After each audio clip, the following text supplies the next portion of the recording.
Ladies and gentlemen, welcome to the Boundary of Disaster. And we've got a lot to talk about this week, so we're going to skip the preambles and get into it. But this week, as always, we're joined by Matthew Willis. Good evening, Matt. Good evening. Great to be here. And we're joined by Ellie Boney. Hello, Ellie. Hello. Nice to be here. Nice to see you both. Yeah, it's been a bit of a week, and we've been wanting to do this one for a bit because we have three topics. We're calling this episode Japan, Too Much Money and Not Enough, because there's just three things to talk about, really. The Japanese Grand Prix, the cost capping hashtag that is doing the rounds, and of course the sad news that W Series will not be completing the last handful of races that they had, which means Jamie Chadwick is champion for the third time on the bounce. But we're going to start with Japan. Matt, what did you think of the race? What did I think of the race? It wasn't much of a race, but again, a bit like the previous one, there was a lot going on, just not necessarily competitively.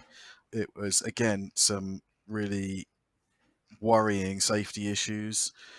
Some really kind of confusing and slightly annoying regulatory and points related issues, and it just seems like this is kind of the pattern at the moment that we seem to be following.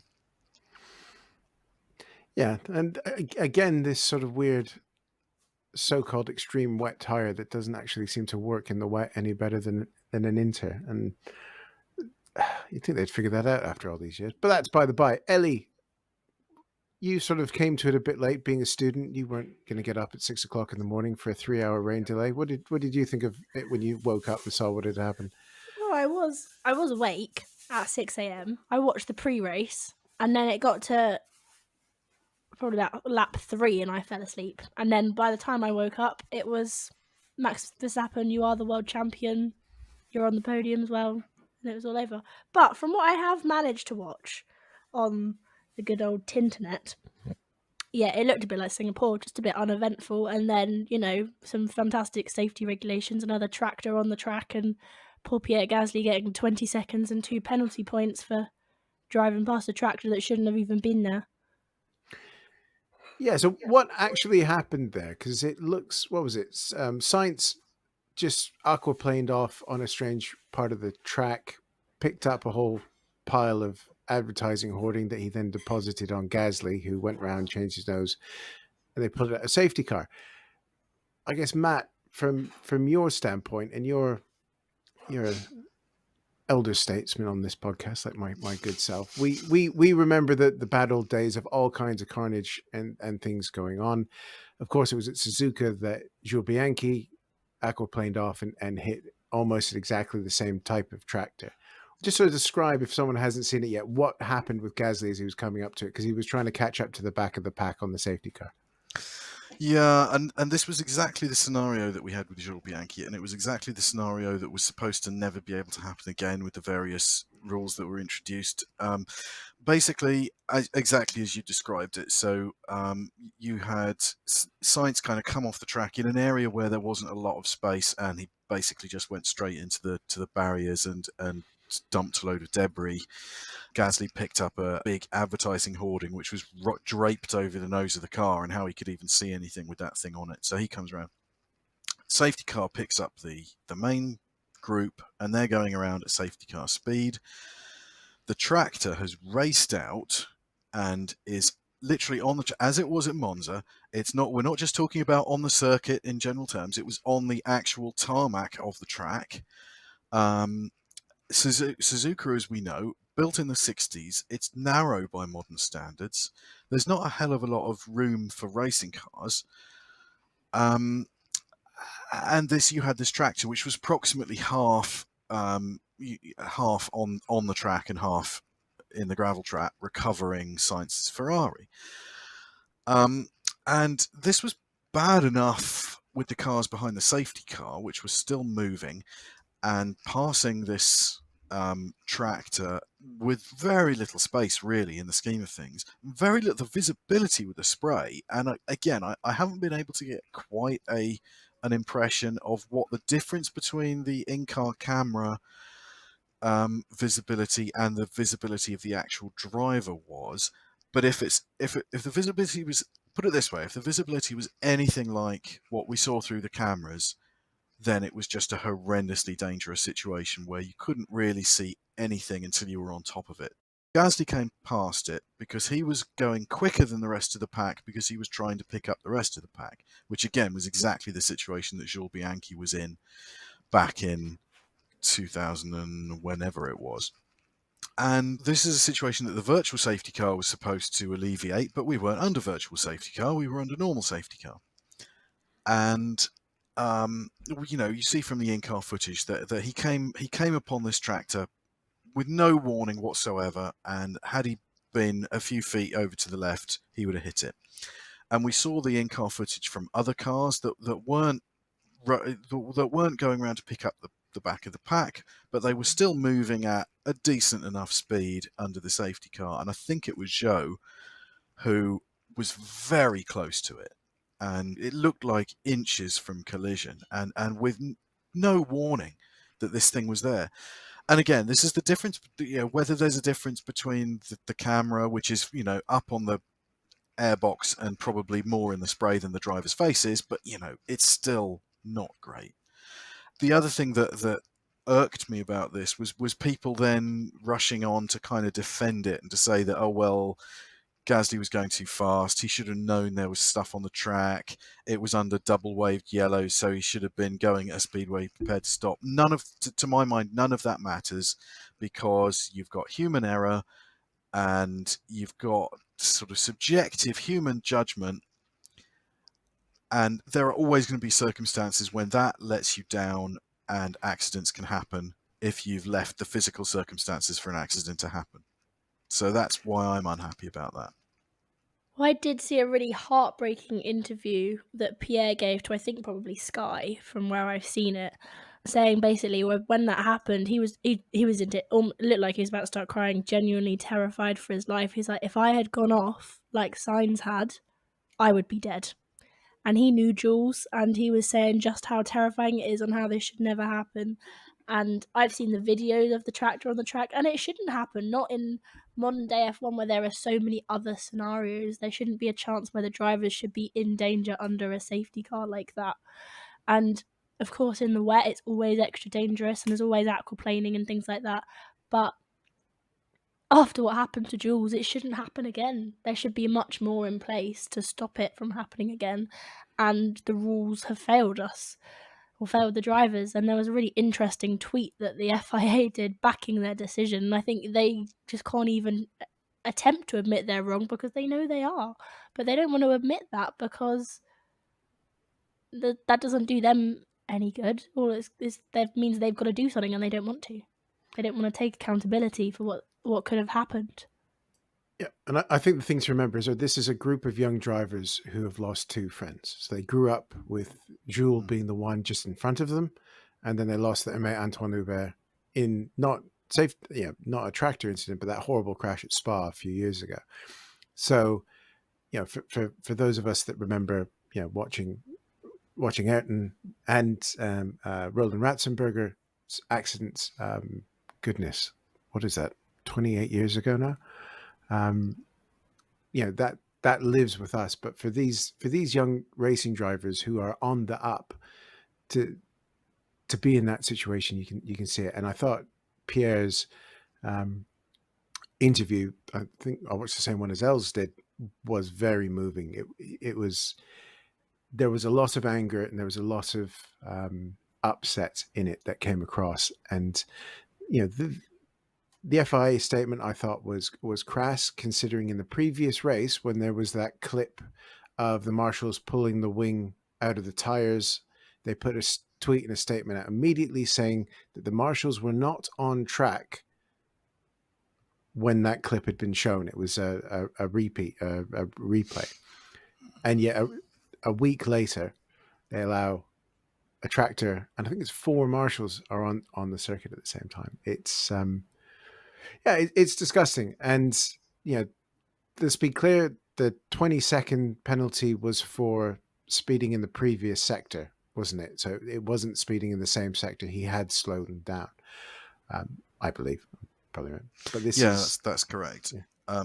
But again, to my mind, it does not matter, because even if he'd been driving like a complete idiot, it was still not his responsibility that that tractor was where it should not have been.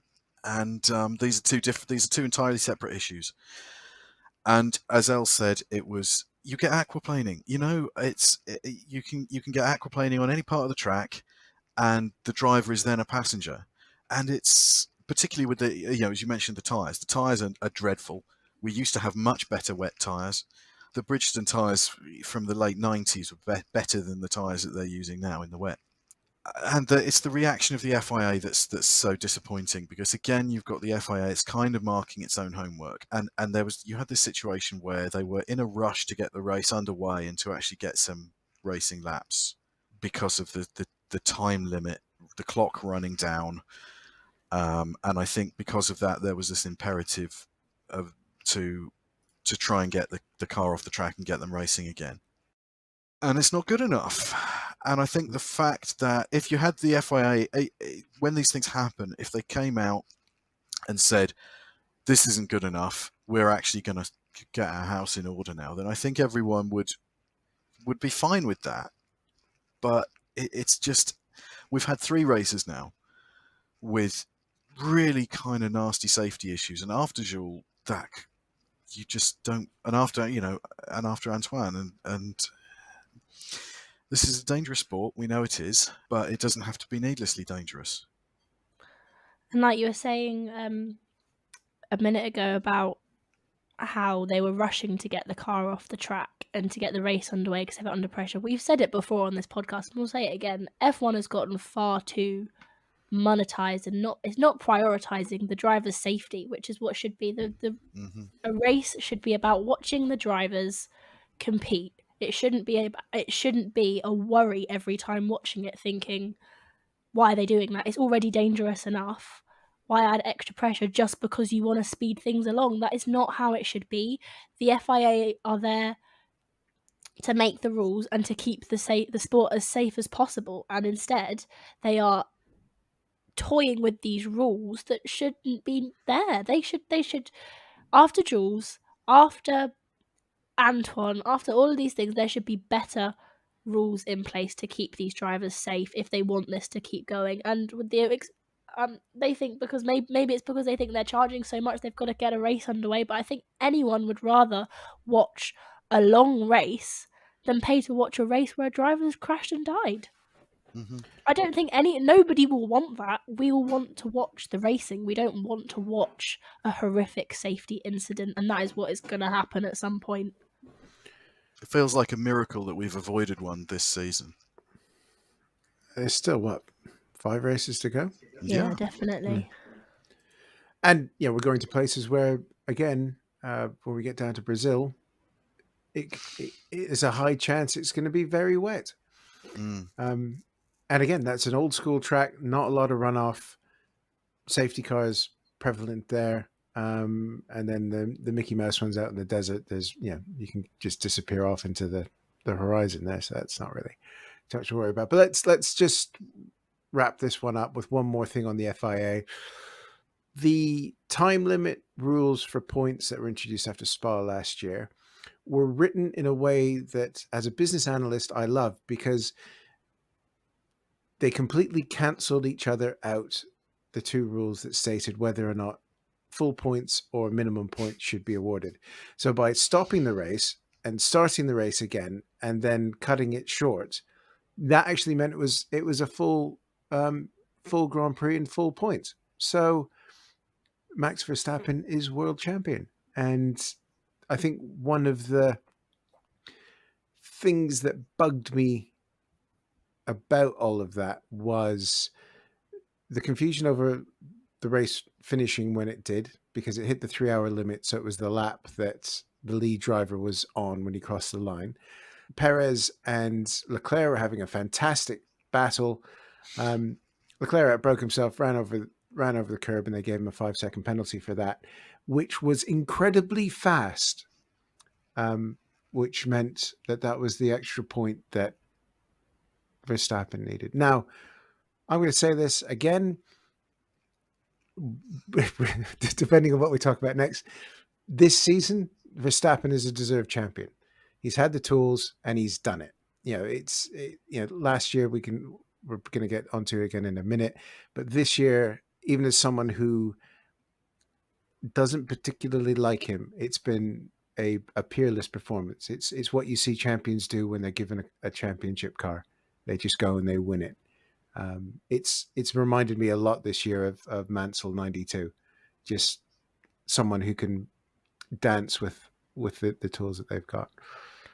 I 100% agree. I'm not a Red Bull fan. Max, I'm a bit more indifferent on, but I really am not a Red Bull fan. But this year, he has driven like the champion that he has become. He really has. And last year, I always say Max deserved the championship, in my opinion, but Lewis deserved that win in Abu Dhabi. But that's my personal opinion on that. But this year, Max has driven outstandingly, and he has not put a foot wrong, and he has full on deserved it, and there is no controversy surrounding his win because he's deserved it. Even if with this Red Bull budget cap, I think Max was just unbeatable this year. Yeah, I mean, I reluctantly mostly agree. I think it's... I don't see it as a especially amazing achievement because I genuinely don't think anyone challenged him, and I don't think he had much of a... There was no real competition of it. At times, Charles and Ferrari were able to challenge him, but only very sporadically. And looking at the performance that Red Bull have put in this year, I say checking this against some previous seasons, Red Bull as a team have been more dominant than Williams in 92 and 93, more dominant than Ferrari in 2000 and 2001. And it kind of feels like because Ferrari came out of the block so fast, it sort of feels like they put up more of a fight than they did, but they did fold very, very quickly. And so not to take anything away from Max, it takes a bit away from Max, but he was gonna win this year. He was gonna win this year, with the combination of him and the car. He hasn't driven the way he hasn't had the same appalling behavior on track this year that he has in every other year that he's driven, because he hasn't needed to. And with any luck, he will continue to drive that way. Now he's got the monkey off his back. He will not have to pull those frankly dangerous moves that are his signature. But yeah, he was going to win it, but this is, and again, I mean, it actually takes away a little bit from his achievement, the way that he won it. And it would have been so much better for him if it had gone on to the next race and he'd won it there. And, he could have had the radio message from Christian Horner over the radio, Max, you're the world champion. And all that stuff. And, had the fireworks and probably just as well. But yeah, and it's bad for him that he learns it from Johnny Herbert on the podium in a kind of anticlimactic way. But it gives this sense that the FIA was trying to get it out of the way before certain other things that we'll come on to. And this is the problem, is that not necessarily that there was anything untoward, but they're really going out of their way to make it look like something is. Yeah. And let's get on to that, shall we? So in Singapore, or just after Singapore, a statement was released by the FIA in regards to speculation about two teams breaching last year's cost cap. And it said, significant and unsubstantiated speculation and conjecture in relation to this matter is running rampant. So they basically blamed the fans for going on and on about it. And then the Monday after the race at, 4:00 in the afternoon, something silly like that, they announced that Red Bull had overspent the cost cap and were in breach, and Aston Martin had a procedural error. So they had not overspent, they just basically filed their tax return wrong. They also said Red Bull had a procedural error. It's everything that we were speculating and being naughty about came true. Now, I'm going to ask you guys this first. Matt, what's from the weird week it's been so far on this, what's your feeling on it? Well, I mean, I'm not at all surprised. Last year, I was wondering how Red Bull was staying within the cost cap with all the upgrades they were bringing and the performance they were continually bringing to the car, and the fact that Mercedes didn't even use all of their tokens, and so it doesn't surprise me in the least to hear that they might have overspent. And a minor overspend is considered anything up to 5%, which works out as I think $7.25 million. So it's not very minor, if that's the kind of amount that we're talking about. I mean, I've heard various varying things from 2 million, but even 2 million is a lot of front wings. I think, well, I could go on and on and on about it, but I just think it stinks, frankly. And I will just say, Hazel, made the point last time, that it was a first tryout for the cost cap. Everyone was new, and it was new to the FIA, and it was kind of a year of figuring out how it would work. And so it's not a massive surprise that not everyone got it right. On the other hand, everyone got it right apart from Aston Martin and Red Bull, and everyone stayed within the spending limits apart from Red Bull. So, I'm kind of finding it hard to be generous here. Williams were late filing theirs, but considering how they've been running their race cars, them showing up well after everybody else is not overly surprising. That's on brand for them, isn't it? Yeah. So. There's two Williams fans. But that was not a procedural breach. That was not considered a procedural breach, though. The fact that they were late. I think it was just late. They got a fine, didn't they? Was it 25? Oh, was it? Grand, something silly like that. Ellie. I think that the next time I go over my overdraft, that's the excuse I'm going to give my bank. That's what I think. I completely agree with Matt. I completely agree that last year it did seem very iffy how they kept bringing new every single weekend. There was a new upgrade. There was something different or whatever. And even Toto said it in an interview once. I can't remember what race, but I did find it out the other day. He even said in an interview, I'd like to know how Christian files his reports or something like that, basically talking about how they said, oh, what do you think of Red Bull's new upgrades? And Toto had said something like that. The fact that they are probably not going to do anything feels sour because of how they have handled things like this in the past.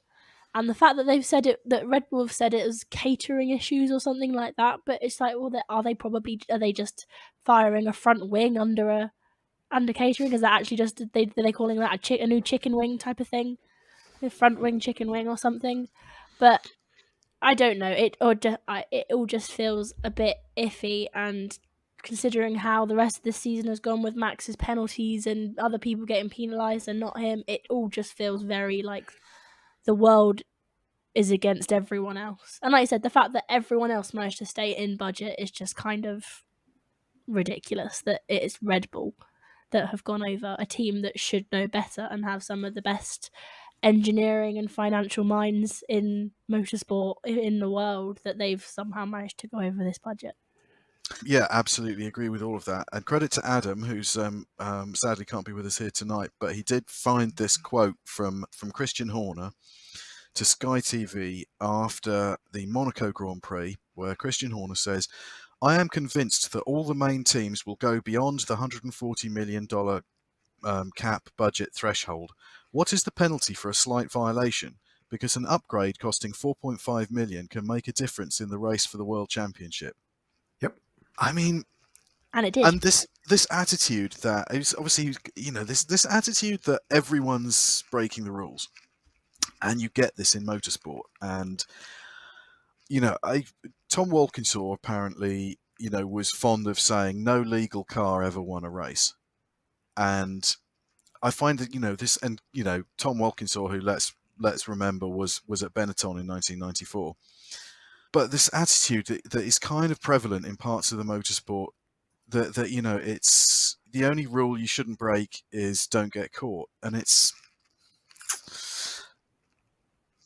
sucks and it needs to be dealt with. The noises coming out of Red Bull gives me that sense that they are one of those teams that think that the only sin is getting caught. And I don't think that's true across the board, across the grid. I don't think everyone thinks like that. And it's like doping in cycling or anything like that. It's once you've convinced yourself that everyone's doing it, that's the justification that you give yourself. Yeah, exactly. It's the Lance Armstrong thing that everyone was doing it. He was just doing it a lot better than everybody else. So yeah, it taints the whole thing. I'm going to go out on a limb here and say nothing significant is going to happen. And there's going to be serious ramifications going forward, because whatever the FIA do is precedent, which immediately means the cost cap's gone up by 5% because everyone's going to start budgeting for whatever that penalty is. They're not going to do a points deduction. They don't want to reopen the 2021 can of worms, because all their decisions this year have been showing how they've been trying to put that behind them. But this is Formula One. This is where precedent rules, or tries to. And with the president of the FIA saying we stick to the rules, and if they're fining Lewis for wearing jewelry, are they actually going to have the gumption to do something serious to one of their main brands? And let's be fair, they are putting, them and F1 are putting all their eggs in the Max Verstappen basket. So I just don't think it's going to happen. There's loads. I've got the race open here. Everyone's saying, oh, the punishment's got to have teeth and all this sort of business. No, because I don't think they have it. They have it in them. There will be a fine. There will be a reprimand, and that'll be it. That's what I think is going to happen. I think I did actually make a tweet on Twitter from my personal account saying, I love that the FIA are more concerned with jewelry safety than the driver's safety on track or something like that. But it is kind of mental how much they've been going after Lewis this year, and then something like this has happened and you just know it's going to be a slap on the wrist, and it's going to be a thing like Red Bull found a loophole, it's now illegal, it wasn't before, sort of thing. But like you said, now all these other teams are going to, just like you say, if it's not that bad, they're going to factor that in and saying, well, if we can afford to bring a couple more upgrades, that's what we're going to do. Because I'm sure they'd rather do that than stick within the budgets and not get a little bit of a fine. If there's a couple of points in the championship, as the way there was last year, then of course you're going to risk. Now they're going to risk, $1 million here, $1 million there, just to sort of bring that slightly tweaked rear wing or whatever, and that's the way it's going to be. But I think the problem, this was the problem with the safety at the Japanese Grand Prix, and it's the problem with the cost cap, which is that the FIA is too involved in the business of the sport, and they're making decisions based on what is good or bad for business rather than what is good or bad for the sport. And even those things, I think that what is right and wrong within the sport. And there's a problem now where I think the consequences for the sport, being F1, Liberty, and the FIA, would be worse for giving Max a proper and giving Red Bull a proper punishment. The consequences for that would be worse, as they see it, than for letting it go and essentially pushing the cost cap up by 5% for teams that can afford to do so. I think what they see as the consequences are worse for doing the right thing than for doing the wrong thing. And that's just, I hate it, but that's, I think, the way it is. I have to agree with you, unfortunately. It's gonna be interesting. I think whatever happens, I'm losing faith in this sport's ability to govern itself, because it's never been particularly good at it. But again, those of us of a certain age will remember one M. Mosley Esquire, QC, who fined a team and kicked them out of a championship, £10 million for stealing stuff and £90 million for the personality running that team. So if Ron Dennis was that bad, just imagine what Horner's going to get slapped with. But that's something different. I don't think there's anyone in Formula One or the FIA who would be as ballsy as Mosley was over the the stolen dossier that McLaren got their hands on. I don't think there's a personality there willing to go to war with the team bosses like that Max No, was. I don't think so. No, I don't. They're not going to take that on. As I say, they're too involved in the business of the sport to do anything that's that negative for the business of the sport. And part of it is once you've made that admission that this thing is really bad, then, as you say, you set a precedent, and anyone doing that in future knows that they're crossing a line that there will be serious consequences for. But I don't think. I think the problem, or we're in the long kind of wake of the long Mercedes winning streak and the long Lewis Hamilton winning streak, and that being bad for business. And a lot of decisions I can't help feeling are sort of in response to not wanting that to continue, and wanting something different. And Max is box office. He's always been treated leniently because of that. And his team is Red Bull is just a toxic mess in so many ways. And yet they're just allowed to kind of get on being Red Bull because it brings the fans in, apparently. That's true, because my friends who didn't like Lewis Hamilton, they will completely agree with you there, saying they were sick of the winning streak. They prefer it when sort of someone wins a couple and then it's someone else wins a couple, and we don't have these long winning streaks. And I think that the FIA have noticed that in people my age, and so they've allowed it to let it go. Like you say, too business minded. They shouldn't be worried about what us fans want. They should be worried about the sport and the drivers, and that should be their concern, and let F1 handle the business side of it all. And people will just remember the winning streak. They don't remember the battles. They don't remember the Rosberg year, the two Seb years with, and the second one with Charles there as well.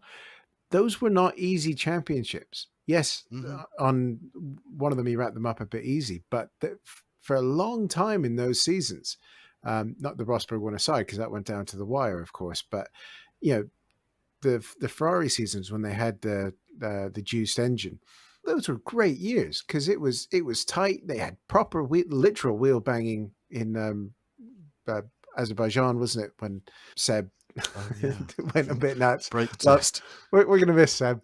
But those were great seasons. Yes, Lewis won the championship in them and he set records along the way, but they were not easy. He was not walking it. And I think that's what people forget. They just see the number. They don't see the effort that went into it.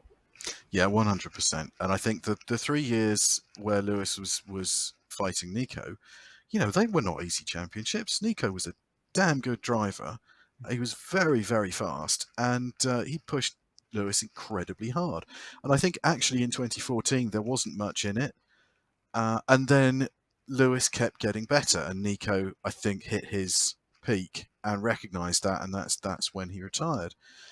And I think there are two, you can see it two ways in the terms of the long winning streaks. And it was the same with Michael Schumacher, that you can see it as getting a bit boring and nobody really offering a proper challenge and just kind of knowing what's going to happen with the season before it ends. And it kind of just, you can get bored by it and you can get switched off by it. And I can understand that. Or you can look at it in terms of one of the great achievements within the sport, and you're witnessing the development of a great driver and a great career and a great legacy, and you've got the privilege of watching that. And I think, people who got to see Juan Manuel Fangio in the 50s, I can't imagine a few years later, maybe at the time it's like, Juan Manuel's won again. But, to see 4 championships on the trot at the time had never been done before. And not just in F1, in Grand Prix racing generally.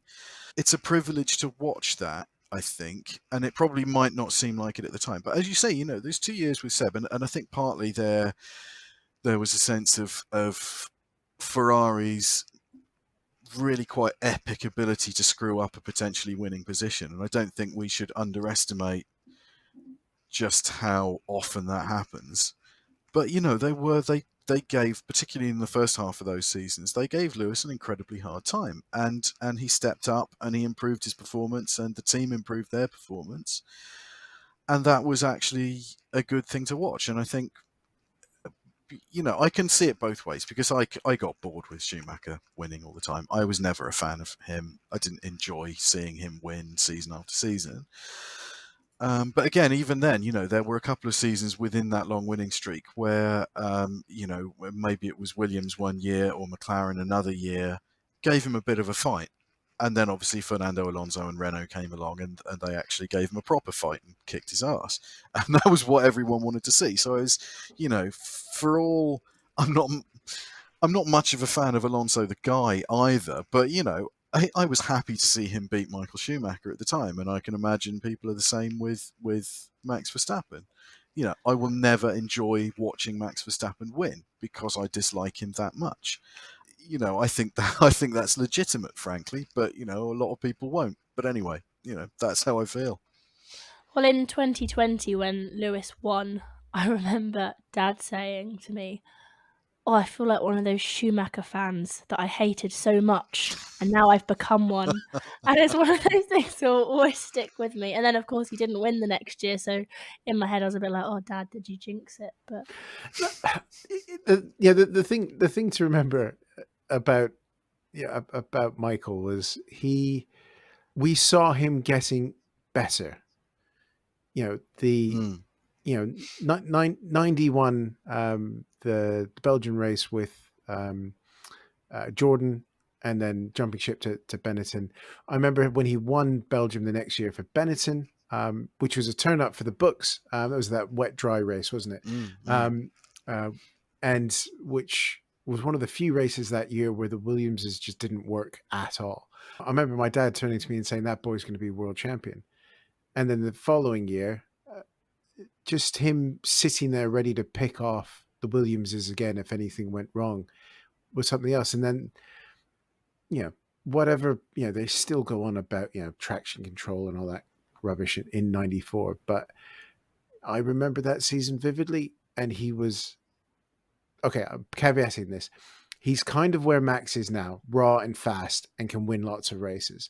I think the Michael that then showed up in 2000 at Ferrari was the finished deal that went on that run in those first years of the noughties, where they were just incredible. And I think we're at that point now with Lewis, where he is the finished article. He's LeBron. He's the guy. Yeah, totally. And I think part of Michael's ability was to attract that, to assemble that team around him. I've been guilty of focusing on that a lot in the past, rather than his skill on the track, which, it was peerless at the time. I think there's no two ways about it. And this often happens with drivers in their sort of, they hit the peak of their speed and maybe they lose a touch of speed, but they gain in so many other areas that just allows them to keep on winning and winning and winning. Because, even Prost was, he was fearsomely fast in his young days. And then, he developed into a different kind of driver that was still able to win at will, really, when the circumstances were right. But, with Schumacher as well, I think it was because he'd assembled that formidable team and everything was, he'd kind of got what Mark Donoghue called the unfair advantage, which really is a perfectly fair advantage. It's just you make sure you've got everything in place and everything around you. And I'm not sure Max is that kind of driver yet. And I think this was the same with Seb at Red Bull. Actually, is the team happens to assemble. You've got everything in place there, and then you've got the driver that can make use of it. And Seb was just peerless with the exhaust blown diffuser. And that wasn't his only strength, as we saw at Ferrari a bit later on. But, once he had all the cards in his favour, no one could beat him. And I think that's the situation with, you look at Fernando Alonso, whose ability on track is so amazing, and yet he never could get all that other stuff lined up behind him. And in a sense, I think he kind of made it worse, and he sort of, doing things like trying to bribe the mechanics when your teammate's beating you, allegedly, that we'll add for the lawyers, because, Nando can sue me, I'll write a memoir. The difference with those drivers like Lewis, I think in the, from 2014-15 onwards, I think it was just monumental to see his development and the way he would develop with the team and just what he was capable of. And actually it was a privilege to watch him blowing everyone away. And I can understand why some people wouldn't like that, because, we're supposed to like an underdog. But it's I don't feel like Max is an underdog, because I think he's been like, it feels like the path has been being prepared for him for a very long time, and he's taken his sweet time about actually winning a title. Yeah, people forget that everybody hated the Bulls in the 90s. Everybody hated the Yankees after that. Everybody hated Manchester, still hate Manchester United, and having some lovely stuff and food, watching them basically be Ferrari at the moment. But I will never not love that. but it is one of those things that when you're on top, everyone's swinging at you. And I think for those of us that grew up watching this sport in the 80s and the 90s and the 2000s, we got to see a series of drivers do what the new generation has really only seen Lewis do. And I think, that's the difference. For all of his many, many, many faults, Piquet, Mansell, Prost, Senna, Schumacher, and then the guys who didn't win the championships, people forget just how remarkable Juan Pablo Montoya was on his day. Took that fight to them. Kimi as well in the McLaren days, my goodness. And unfortunately, the crop that's come through hasn't really lived up to, and you have had one team that's just done a better job than everybody else for a long while. But there we go. Anyways, it feels like a field in which we had Hamilton, Alonso, and Vettel should have given us more fights than we had. But more title fights, I think. Yes, yeah. I'm going to go out and say I'm making a statement here. I dislike Alonso more than I dislike Verstappen. Tough. I agree with you on that. I remember that double championship year. That was fantastic. The year with Lewis was amazing. The fallout from that was just really petty. But he just really annoys me. His inability to hold his hands up, and this weird aura that the motor racing fraternity has with him, that he's this sort of special thing that we should be happy that he's around. No, he had 2 great championships, and he's still been a really good driver. But if I was a betting man, I'd put £5 on Alpine being really good next year, because you want to get his seat whenever he leaves, because the car gets really good. Anyways, let's start wrapping this up, because we have one more topic. So the rumor about Red Bull is that it's about $7.5 million that the overspend is, and we won't talk about the Nui stuff because that's just conjecture that we're having a lot of fun with in our group chat, ladies and gentlemen. Join us on Patreon. We can have the group chat on Discord, and we can get into this. There it is. See the link below.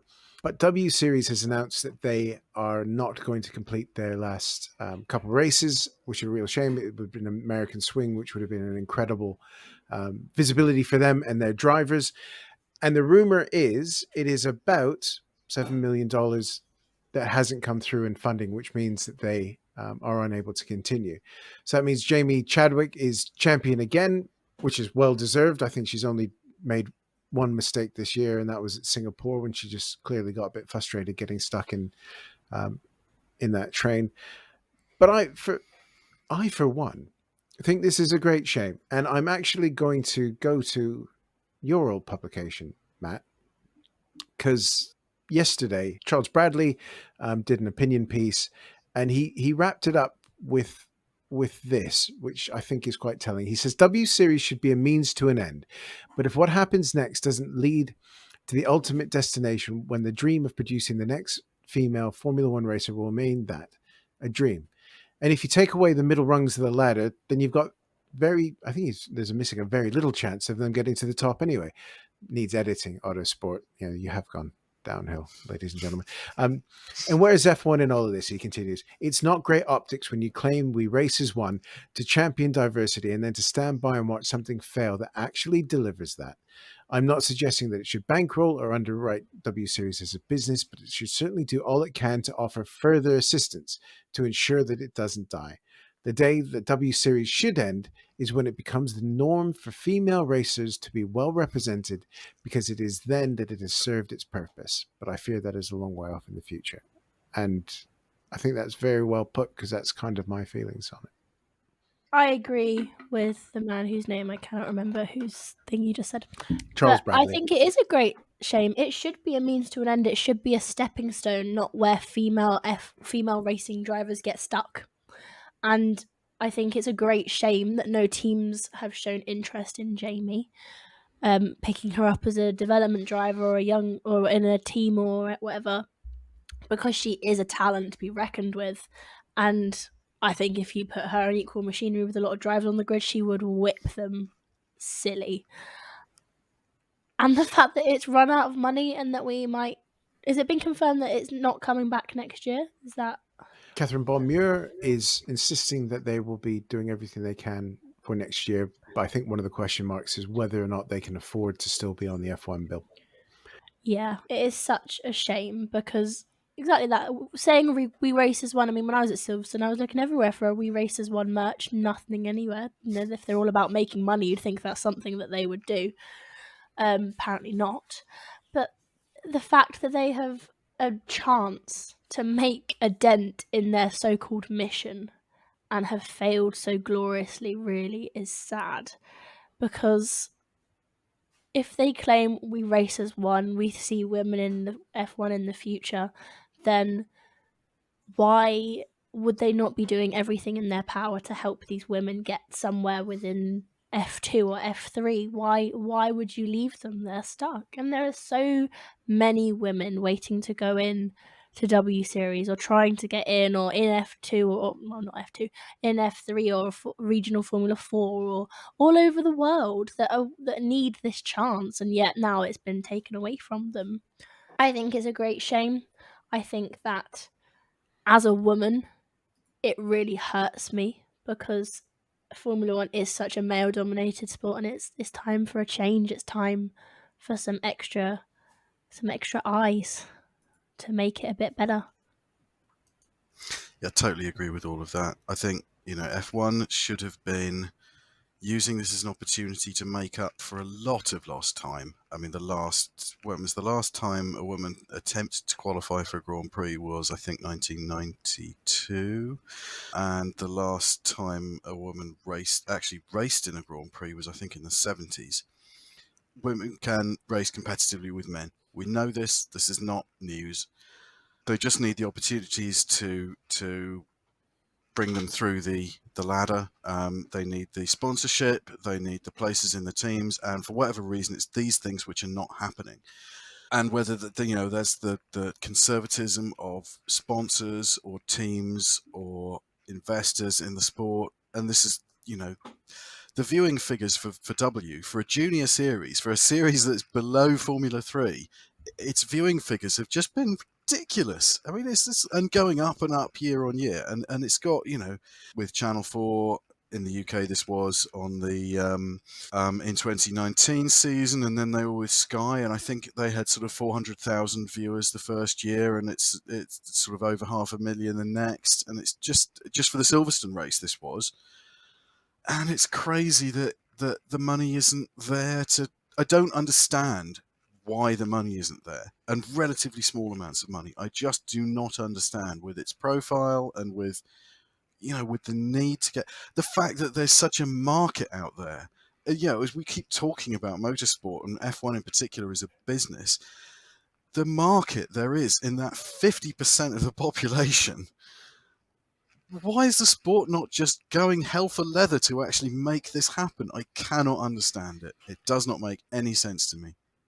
There's an entire strata of sponsors that just need the nudge to jump.